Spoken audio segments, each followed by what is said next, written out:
আত্মা নং বিদ্ধি চ্যানেলের সকল দর্শক এবং শ্রোতা বন্ধুদের স্বাগতম। আজকে আমরা আলোচনা করব শ্রী শ্রী দশ মহাবিদ্যার পঞ্চম মহাবিদ্যা দেবী ভৈরবী সম্পর্কে। সংসার রূপ দুঃখ সাগরে পতিত হয়ে যখন জীব ভয়ে ও যন্ত্রণায় ত্রাহি ত্রাহি করে ও দেবতার শরণ নিয়ে স্মরণ মনন করে, তখন আর্ত জীবের মধ্যে যে পরমার্থ শক্তির স্ফুরণ হয়, সেই শক্তি দেবী ভৈরবী। এই পরমার্থ শক্তি সর্বজীবে সুপ্তভাবে বর্তমান। কেবল অনন্ত অজ্ঞানতা তাঁকে মায়াবৃত করে রাখে বলে সে আত্মস্বরূপ উদ্বুদ্ধ করতে পারে না।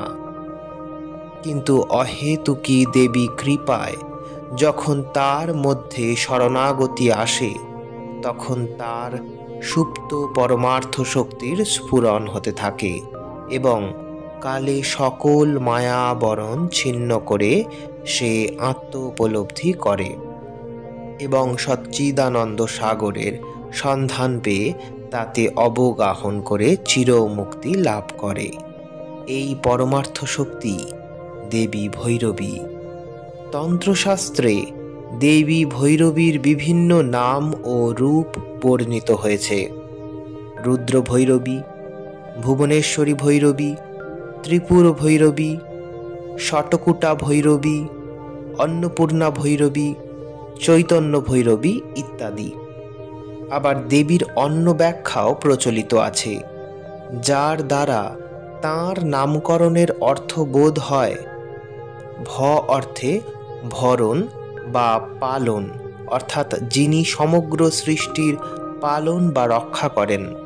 এখানে সৃষ্টি বলতে জীব, উদ্ভিদ ইত্যাদি সমগ্র বিশ্ব ব্রহ্মাণ্ড জ্ঞান, বুদ্ধি, ভাব, ভক্তি ইত্যাদি সকল বস্তুরই সৃষ্টির কথা বোঝায়।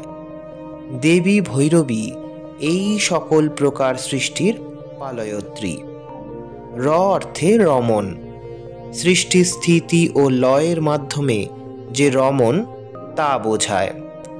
ব অর্থে বমন, অর্থাৎ প্রলয়কালে যা পরম শিবে লীন থাকে তার পুনরুদ্গীরণ করেন বলে তিনি ভৈরবী।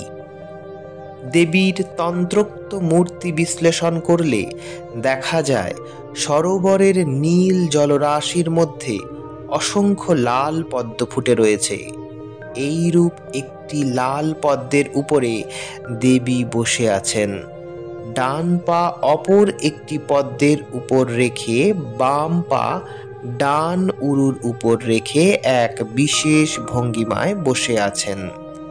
সহস্র সহস্র সূর্যের সম্মিলিত প্রভার মতো তাঁর জ্যোতিপ্রভা। দেবী নানা অলঙ্কার ভূষিতা, পরিধানে রক্তাম্বর, মুকুটে চন্দ্ররেখা, পিনোন্নত স্তনী, অর্থাৎ দেবী চির যৌবনা।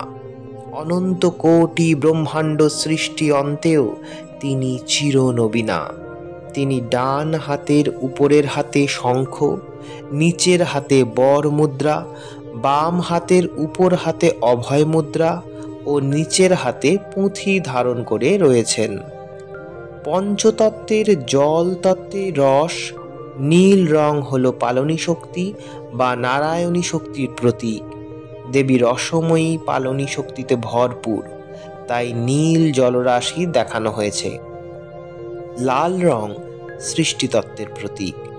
নীল জলরাশিতে লাল পদ্মের তাৎপর্য হল পালনী শক্তির বুকে সৃষ্টির লীলা চলছে। ভুবনেশ্বরী রূপে দেবী মহাশক্তি সকল ভুবন প্রকাশ করে ভৈরবী রূপে তিনি সৃষ্টি লীলায় নেমেছেন। পালনী শক্তির বুকে চলেছে সৃষ্টির প্রবাহ, তাই মূর্তিতে দেখানো হয়েছে ভাসমান লাল পদ্মের উপর দেবী বসেছেন। আবার লাল পদ্মেরই উপর তাঁর ডান পদ রক্ষিত, অর্থাৎ প্রবৃত্তি মার্গে তিনি ক্রীড়ারতা। বাম পদ অঙ্কে স্থাপিত, অর্থাৎ গতিহীন অর্থাৎ নিবৃত্ত মার্গ নিষ্ক্রিয়, সৃষ্টিতত্ত্বে নিবৃত্তি মার্গ লীন অবস্থায় থাকে। সাধনের দ্বারা সাধককেও দেবীর ভাবগুলি সুপ্ত আত্মচৈতন্যের মাঝে জাগ্রত করে নিজেকেই ভৈরবী রূপে প্রতিষ্ঠিত করতে হয়। সকল সাধনার মূল উদ্দেশ্যই ইহাই। ব্রহ্মজ্ঞ গুরুর কৃপা লাভ করে তাঁর নির্দেশ মতো সাধন পথ অবলম্বন করে দেবীর সাধনায় অগ্রসর হতে হয়। সেই প্রকার সাধনকালে সাধকের মধ্যে যে সব বিশেষ ভাব ও শক্তির সৃষ্টি হয়, সাধন সহায়ে সাধক প্রবৃত্তি মার্গে থেকে সেই ভাব ও শক্তির পালন বা রক্ষা করতে সমর্থ হয়। সাধক সেই কালে জ্ঞান ও ভক্তি রসে আপ্লুত হয়ে শান্ত ভাব ধারণ করে। দেবী ভৈরবী কাল ভৈরব জায়া, তিনি সর্বদুঃখ নাশিনী, যম বিনাশিনী। সেই হেতু সাধক সাধনায় সিদ্ধির পথে সকল ভয় ও দুঃখ জয় করে আত্মোপলব্ধি করে এবং জীবন ও মৃত্যুর তাৎপর্য উপলব্ধি করে। জগতের মায়িক বিকার দর্শনে বিভ্রান্ত হয় না। সকল প্রকার চিত্ত বিক্ষেপ দূরীভূত হওয়ায় সে সকল দুঃখ জয়ী হয়। দেবীর প্রভা রক্তাম্বর ও নানা অলঙ্কার সজ্জিতা। এর তাৎপর্য হল যে তিনি সৃষ্টি ও পালনের আনন্দে সদানন্দময়ী শিব জায়া। অপরূপ সে রূপপ্রভা দেখলে আর ফেরা যায় না। সে রূপের একটি কণা দেখলেও যোগী গুহাবাসী হয়ে ধ্যানমগ্ন হয়। দেবীর দশ মহাবিদ্যার কয়েকটি বিদ্যার প্রকাশ দর্শন করে যখন শিব ভয়ে ত্রাসে জড়সড় হয়ে পড়লেন, তখন ভুবনেশ্বরী ও ভৈরবীর অপরূপ রূপ সন্দর্শনে সাহস ও শান্তি লাভ করে সুস্থ বোধ করেন। সাধনের পরিপক্ক অবস্থায় সাধক নানা বিভূতির অধিকারী হয়। তার দেহে এমন এক জ্যোতির্ময় সৌন্দর্যের বিকাশ হয় যে সাধারণ লোক তার সংস্পর্শে এলে সে রূপের ও জ্যোতির আলোকে মোহিত হয়ে নিজেকে সমর্পণ করে। তাকে সেবা করবার ও তার সুখ উৎপাদনের দ্বারা আশীর্বাদ লাভের জন্য উদ্গ্রীব হয়। কিন্তু সাধক এসব বিষয়ের জন্য লালায়িত হলে তার পতন অনিবার্য। এ সময় সাধকের লোক সঙ্গ পরিত্যাগ করে একাগ্র মান সাধনোন্মুখ হতে হয়। যখন সাধকের বীর্য ওজে পরিণত হয়ে তার এই জ্যোতির্ময় রূপের কারণ স্বরূপ হওয়ায় তার বাক্য ব্যবহার সবকিছুই অপূর্ব আনন্দময় হয় এবং সর্বদুঃখহারী হয়। দেবী বরাভয়া দাত্রী, তিনি শরণাগতকে সর্বতোভাবে রক্ষা করেন। ভক্ত ও সাধককে তিনি অবিদ্যা শক্তির প্রভাব থেকে মুক্তি দিয়ে আত্মলাভ ও আনন্দের পথে নিয়ে যান। তিনি সাধককে তার অভীষ্ট লাভের সাধনায় বর প্রদান করেন, আর সাধারণ জীবকে তিনি বর প্রদান করে সকল জ্বালা ও যন্ত্রণার অবসান করেন। সাধক সাধনার উচ্চাবস্থার এমন শক্তির অধিকারী হয় যে সে বহু আর্ত শরণাগতকে অভয় দান করে এবং তাদের আধ্যাত্মিক উন্নতির পথে বিশেষভাবে সহায়তা করতে সক্ষম হয়। তাদের নানা দুঃখের অবসান করে আনন্দের ও মুক্তি পথের সন্ধান দেয়। দেবীর হস্তে শঙ্খ, তিনি নাদ ব্রহ্মময়ী। বৈখরী পরা পশ্যন্তি মধ্যমা পরা দিবাক, নাদের তিনি স্রষ্টা। তাতেই সকল নাদের উৎপত্তি, স্থিতি ও লয়। শঙ্খ নিনাদ দ্বারা তিনি অসুর অর্থাৎ অবিদ্যা শক্তির মনে ভীতির সঞ্চার করেন, অর্থাৎ সাধকের সকল অবিদ্যা শক্তির তাড়নার উপশম করেন এবং নাদের মধ্য দিয়েই বিদ্যা শক্তির সঞ্চার করেন। তিনি নাদের মধ্য দিয়া সমগ্র জগৎ ব্রহ্মাণ্ড এক সূত্রে গ্রথিত করে রেখেছেন। নাদেরই বিচিত্র রূপের প্রকাশ ভঙ্গিমায় সুর, লয়, তাল, স্বর, ছন্দ, রাগ রাগিনীর সৃষ্টি। ওঙ্কার সেই অনাদি স্পন্দন বা সুর বা ধ্বনি যা দ্বারা সমগ্র জগৎ গ্রথিত বা বিকৃত আবার স্পন্দিত হয়ে বিভাজিত, অর্থাৎ অনন্ত সৃষ্টির কারণ। সুর ও ছন্দের মধ্যেই তিনি লীন হয়ে আছেন, অথবা সুর ও ছন্দ তাতেই লীলায়িত। দেবী ভৈরবীর স্থান যোগীর বিশুদ্ধ চক্রে। বিশুদ্ধ চক্র স্বর ও সুরের স্থান। সকল স্বর ও সুর বিশুদ্ধ চক্র থেকে উৎপত্তি হয়।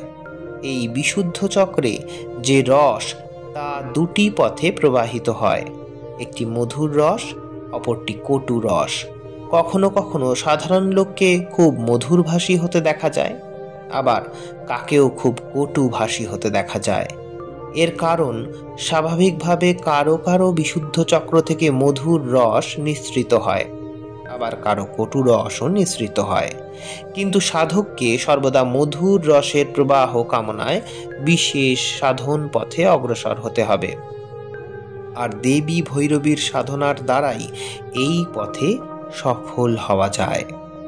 হস্তে পুঁথি ধারণের তাৎপর্য স্বরূপ বলা যায় তিনি সামবেদে গায়ত্রী।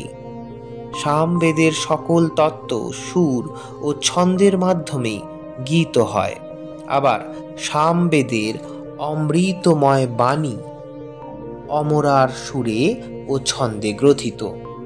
সুপ্তভাবে সেই সুর ও ছন্দের মধ্যে দেবী ভৈরবী সকল সৃষ্টির মাঝে বিরাজিতা।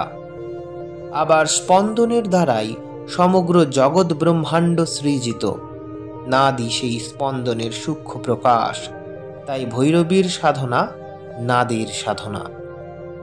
নাদ সিদ্ধ সাধক ব্রহ্মজ্ঞ রূপে পরিচিত, কারণ ব্রহ্মাণ্ডের সৃষ্টি স্থিতি ও লয় রহস্য তার নিকট উদ্ঘাটিত।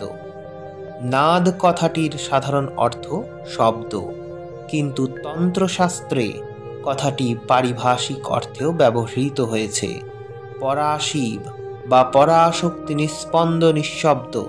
এই পরাশক্তি যখন সৃষ্টন্মুখী, তখন সৃষ্টি মুখে তার যে প্রথম স্পন্দন, তাই নাদ। বস্তুত অখণ্ড ব্যাপিকা চিৎ শক্তি নাদ। সহজ কথায় শিব ও শক্তির সংযোগ নাদ। নাদ শিব শক্তাত্মক।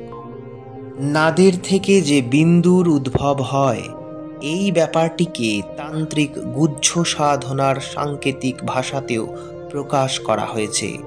নাদকে বলা হয় শিব শক্তির মৈথুন, এবং এই মৈথুন মহাকাল এবং মহাকালীর বিপরীত মৈথুন।